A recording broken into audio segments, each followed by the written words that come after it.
have I done for Christ? What am I doing for Christ? What will I do for Christ? Silence might be one of the quieter passion projects to ever be released by a filmmaker of the stature of Martin Scorsese. Based on Shisako Endo's 1966 novel, the film was released in late 2016 with little fanfare, all a bit surprising to be honest, given the wealth of talent invested in its creation. This is, in a way, unfortunate, as Silence is a profoundly stirring film that engages the heart and the mind in equal measure. Though any and all aspects of the film are worthy of discussion, I want to attempt to focus on just one: Andrew Garfield's utterly exquisite lead performance. Even today, Garfield is best known for his starring role as Peter Parker in the Amazing Spider-Man series, but after a sour split from Sony and feeling burned by big-budget Hollywood productions, Garfield turned to acting in smaller pictures and on stage, in roles that could be described as more personally fulfilling than crowd-pleasing. I want more life! In the midst of this transition, Silence proved to be transformative, not only professionally but also personally, as preparation for the role took Garfield on a spiritual journey that he didn't really expect. And Garfield was cast to play Father Sebastian Rodriguez, a Jesuit priest who travels to Japan with his comrade Francisco Garupe to find their mentor, Father Ferreira, who is rumored to have apostatized in the midst of overwhelming persecution in the country. Ferreira is lost to us. He apostatized. That he denounced God in public and surrendered the faith, and is now living as a Japanese. And prior to filming, Garfield immersed himself in study and meditation in order to occupy the headspace and heart space of a Jesuit priest. Essential to this process were the spiritual exercises of St. Ignatius of Loyola.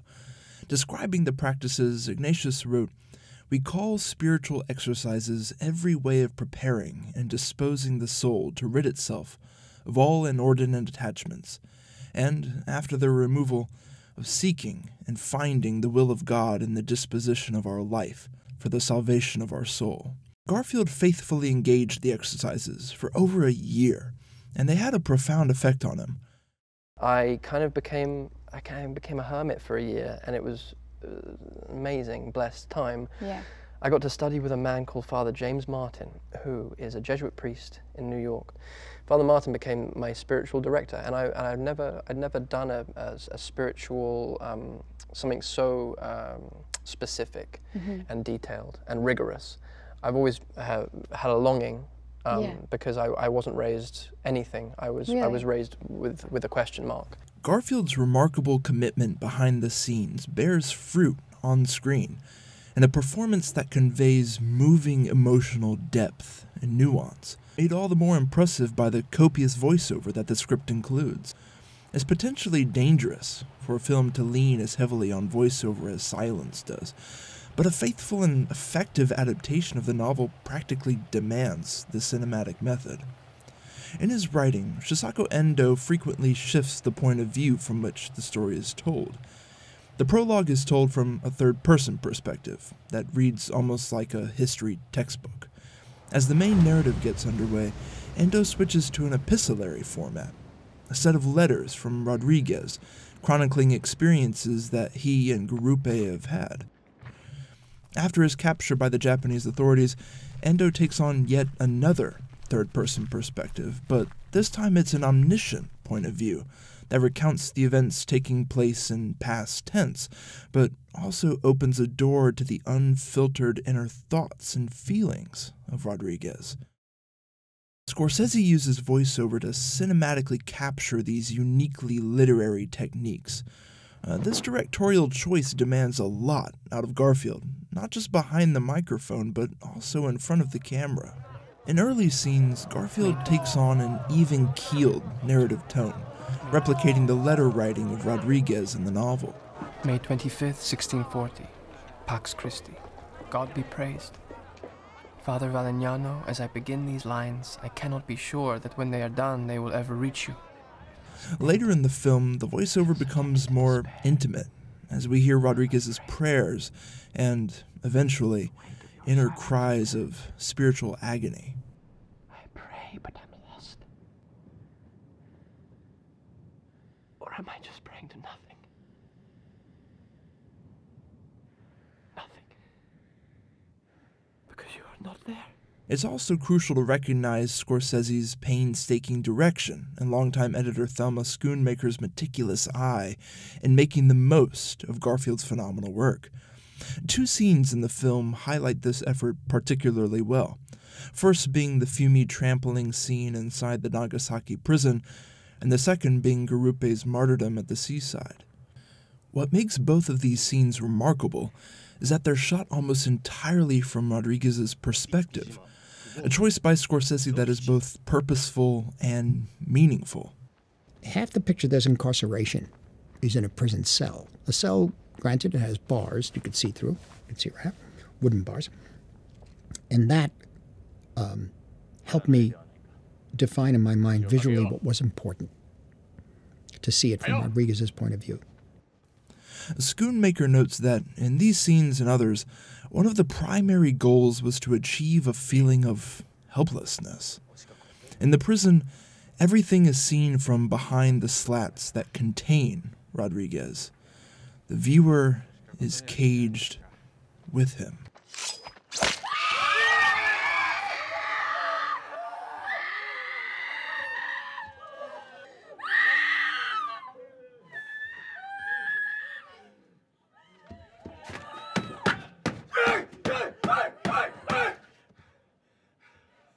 Garupe's gut-wrenching desperation and the murder of Japanese Christians at the seaside are viewed from a long, powerless distance. Oh, apostatize, apostatize!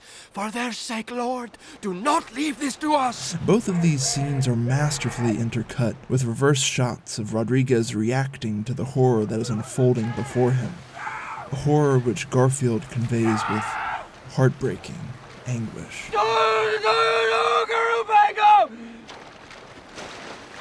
No!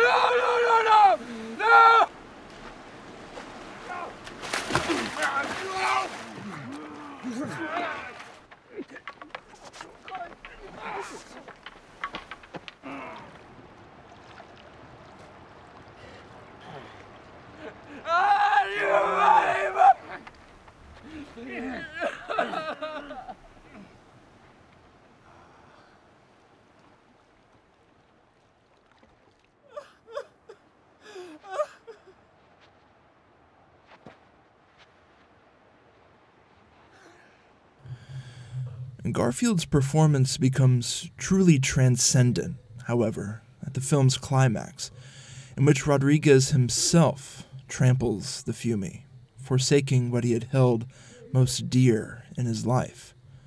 In this heartbreakingly sublime moment, Garfield conveys altogether pain and relief, doubt and comfort, turmoil and peace. Come ahead now. It's all right. Step on me. I understand your pain. I was born into this world to share men's pain. I carried this cross for your pain. Your life is with me now.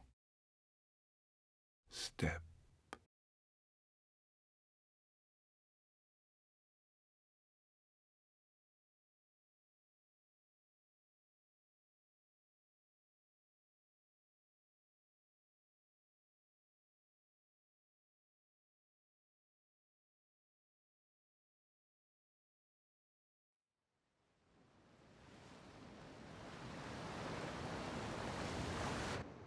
The moral and theological implications of silence are challenging to grapple with, but it's clear that this deep wrestling had an acute impact on Andrew Garfield.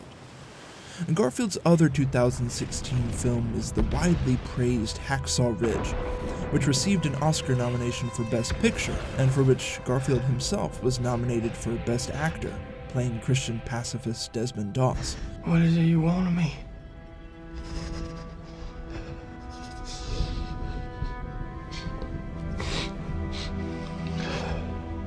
I don't understand.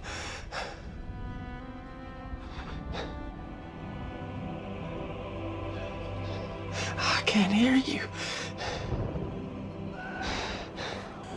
Now, while Hacksaw Ridge was released before Silence, Garfield actually filmed Silence first. And while his turn as Desmond Doss is undeniably excellent, I wonder if it would have been as authentic and acclaimed without Garfield first becoming Sebastian Rodriguez. And perhaps that's a question that only Garfield can really answer. Although, to hear him tell it, he received more from the journey of creating Silence than he gave to it. In a word, he received love. After the release of the film, in an interview with Father Brendan Buss, himself a Jesuit priest, Garfield said, quote, "That was the most remarkable thing. Falling in love. How easy it was to fall in love with Jesus." And so maybe, for Garfield, something even deeper, more profound, was at work in Silence. I've always had a longing, raised with a question mark. But even if God had been silent my whole life, to this very day, everything I do, everything I've done,